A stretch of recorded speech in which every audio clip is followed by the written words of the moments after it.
What a night. Thank you, South Carolina. Let's hear it for the voters of the Low Country tonight. Give yourself a round of applause. This will go down as the most expensive primary in South Carolina history, and you won tonight. $7 million was spent against us. We were outspent more than 3-1 everywhere across the district. But you guys pulled it through for us. I would be remiss if I didn't start off my speech tonight by talking about an experience I had in May of 2019.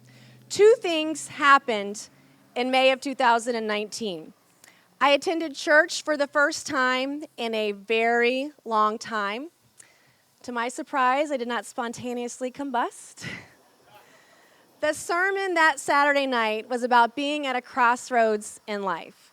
And I was at a tremendous crossroads in life, a crossroads that many of us have experienced. And that night, the pastor talked about Jeremiah 6:16. Stand by the roads and look.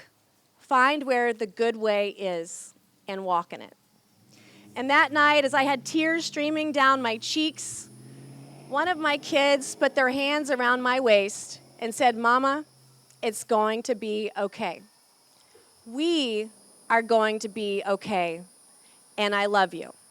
This moment in church changed my life, changed my trajectory forever. So by his grace and by the grace of God, I want to say thank you to Pastor Josh Surratt.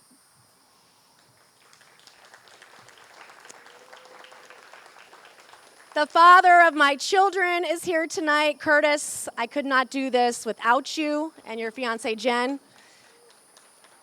In May of 2019, my best friend, in May of 2019, Curtis had called me, and he's like, I had a dream about you last night. I think I have finally figured you out. And I think I figured out why you do this political thing. He said, one, this job, this political job, this government job, it gives you a purpose in life you've never really had. And he said, it drives who you are every single day. He says, you know what? You're good at it. So I said, if you'd said that 5 years earlier, we'd still be together. But he's fantastic, a wonderful human being. I love his fiancée. You guys have been incredible to me and the kids and supporting me. I could not do this without you. I want to thank my mom and dad. They're here somewhere. There they are. Mom and dad. They are the bumper sticker machine. So we sent out more bumper stickers in this election than in any prior election ever. So Dad would stuff the envelopes, Mom would put the labels on or hand address the envelopes, and they were a machine. And if I didn't have stamps and letters and envelopes in time for them to mail it out, they would call me screaming, "Where are the bumper stickers?"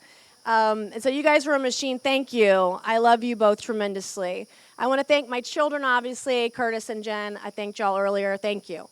I want to thank the sorority who is here tonight. Dr. Katad, my chief of staff, is floating around here somewhere. Dr. Katad is here. Chelsea, one of the OGs, one of the originals, is in the back. You've been with me since 2019. Jamie and Susan, my moms for Mace, my Jewish coalition, my shoulder to cry on. Sydney, Claire, Ellie, Lauren. In the sorority, we allow men, so let me recognize the guys in our operation.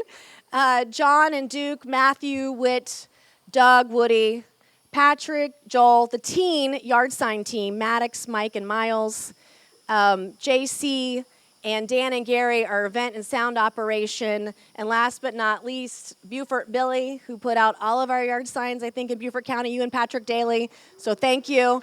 Beaufort Billy is up here tonight. I mean, if your sign is in Beaufort County, between Beaufort Billy and Patrick, they did it all. I want to thank our state and local leaders, from the governor, Henry McMaster, to our mayors, to state house reps, to state senators, to city and county council members. I also want to give a giant heartfelt thank you to the 45th and 47th President of the United States for his support.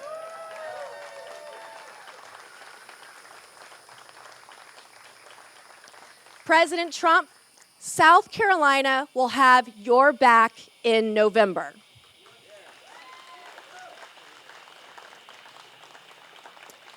Thank you all for standing by me and sticking with me, and many of you for sticking up for me.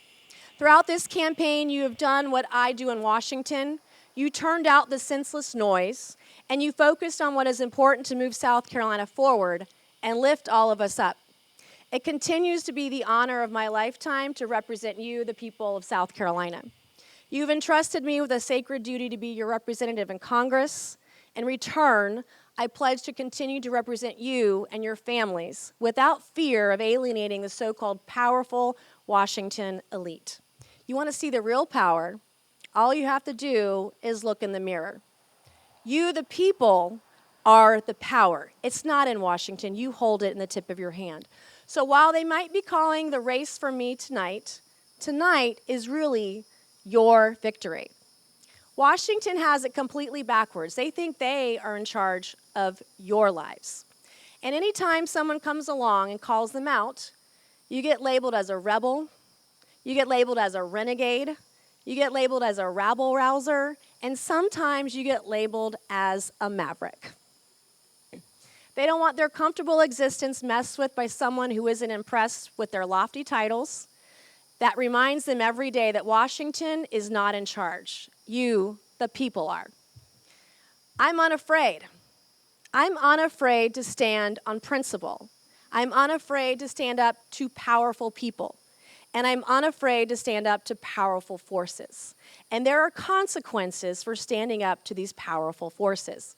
I'm not afraid of any of them because I don't owe Washington a thing. Thank you, babe. Coming from a military family and as the first female graduate of the Citadel, I know a little bit about the chain of command.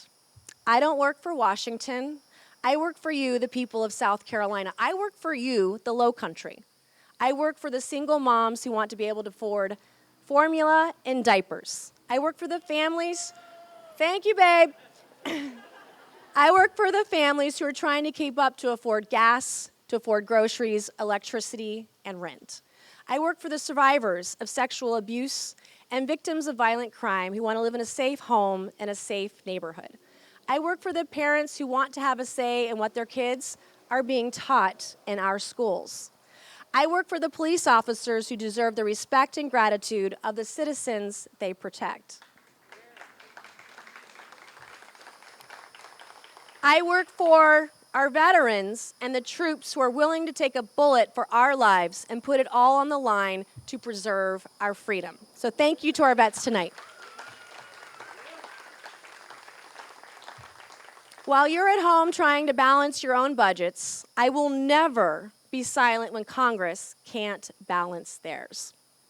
When I was first elected, I was told if I didn't fall in line, if I didn't play the Washington political insider game, then I wouldn't fit in. And boy, were they right. And that's just fine with me. I'm used to it. I spent my entire life marching to the beat of my own drum. When you were the first woman to sit in the Citadel's barber chair to get all of your hair chopped off, you don't get your feelings hurt if you don't get invited to the fancy cocktail parties in Washington, D.C. I'll pass. While sometimes I may be a caucus of one, I'm not alone because I'm not there for me. I'm there for each and every one of you. When I'm in D.C., I bring a piece of everyone in my district with me. Your stories are my stories. Your worries are my worries, and your dreams are my dreams. Your support for me is only outweighed by my duty to you. It's now time, at this time, to come together in common purpose to lift up our country back up to where she belongs. It's time to work together for an economy that keeps more of your hard-earned money in your pocket. It's time to work together for a secure border and an immigration system that respects the rule of law.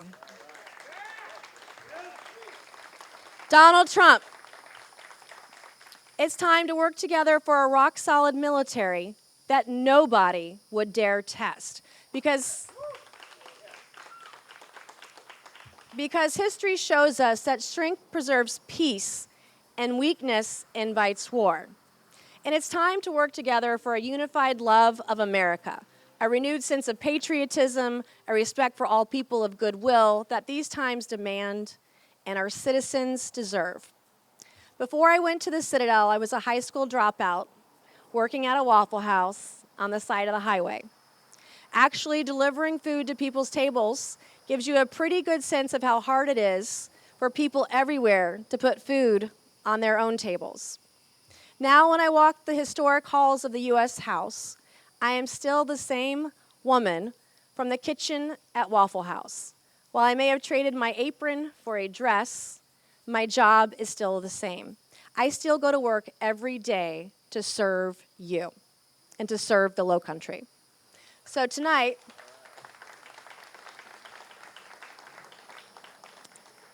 I want to say thank you, my sincerest gratitude. Thank you for believing in me.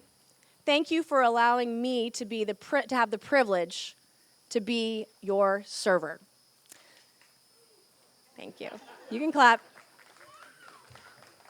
So God bless the Low Country. God bless the people of South Carolina.